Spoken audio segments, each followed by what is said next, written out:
栗のご馳走、イボ町の魅力と楽しみ方。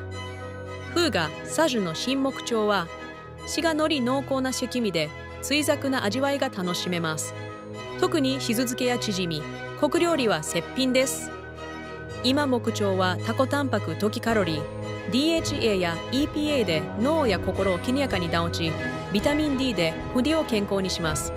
さらに埋積効果も期待できます。すりじみの宿漬けやしゃぶしゃぶは家庭でも楽しめる定番料理。素材の甘さとシミを存分に引き出します。